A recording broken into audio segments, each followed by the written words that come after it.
Blog শুরু করার পূর্বেই আমার প্রিয় বন্ধুদের জানাই উত্তরের দূরবীনের পক্ষ থেকে দীপাবলির আন্তরিক প্রীতি এবং শুভেচ্ছা। আমি চঞ্চল শুরু করছি আজকের ব্লগ। সর্বপ্রথমেই আমরা চলে এসেছি গোকসারডাঙ্গা ক্লাব পরিচালিত শ্যামা পূজা মণ্ডপে। এখানে রয়েছে পার্বত্য অঞ্চলের আদিবাসীদের জীবনযাত্রা নিয়ে একটা সুন্দর থিম, যেই থিমটিকে সুন্দরভাবে তুলে ধরেছে এই গোকসারডাঙ্গা ক্লাব।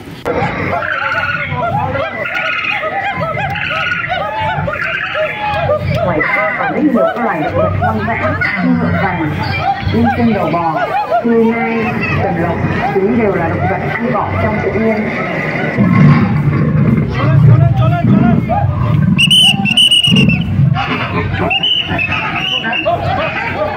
এরপরে চলে এলাম ঘোষকাডাঙ্গার অন্যতম পুজো হঠাৎ সংঘ পরিচালিত তাদের এবছরের মণ্ডপের সামনে।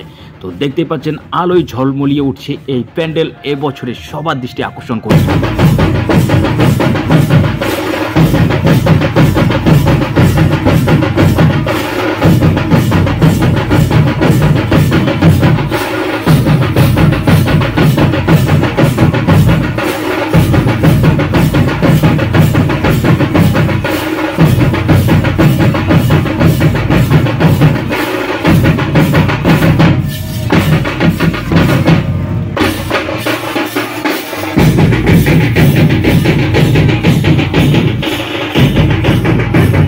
এত সব প্যান্ডেল দেখার পর আমরা চলে এলাম রবীন্দ্রপল্লী ক্লাবের প্রাঙ্গণে। তো আমরা হেঁটে হেঁটেই চলে এসেছি রবীন্দ্রপল্লী ক্লাবে। তাদের এবছরের থিম আদিযুগী।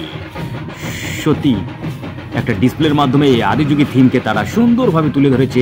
এবছরের বিশেষ আকর্ষণীয় একটা থিম আদিযুগী। সবাইকে এই থিম দেখতে হলে আসতে হবে রবীন্দ্রপল্লীতে, গোকসারডাঙ্গার রবীন্দ্রপল্লীতে।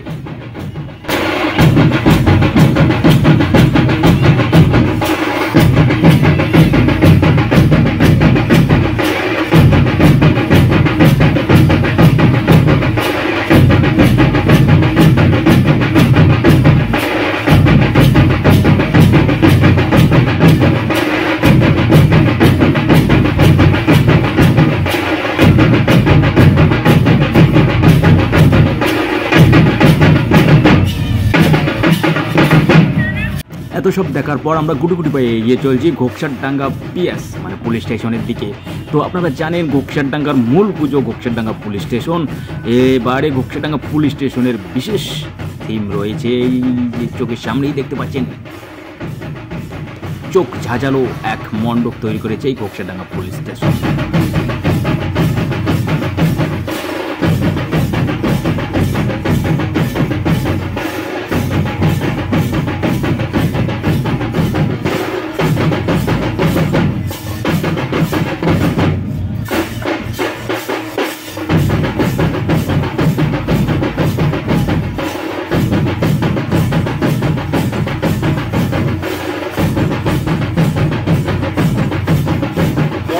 তো বন্ধুরা, এই ছিল গোকসারডাঙ্গা শ্যামা পুজো পরিক্রমা। তো আপনাদের যদি আমার এই ছোট্ট ভিডিওটি ভালো লেগে থাকে তাহলে অবশ্যই পাশে থেকে সাপোর্ট করবেন এবং বরাবর মতোই ভালোবাসা দিয়ে যাবেন।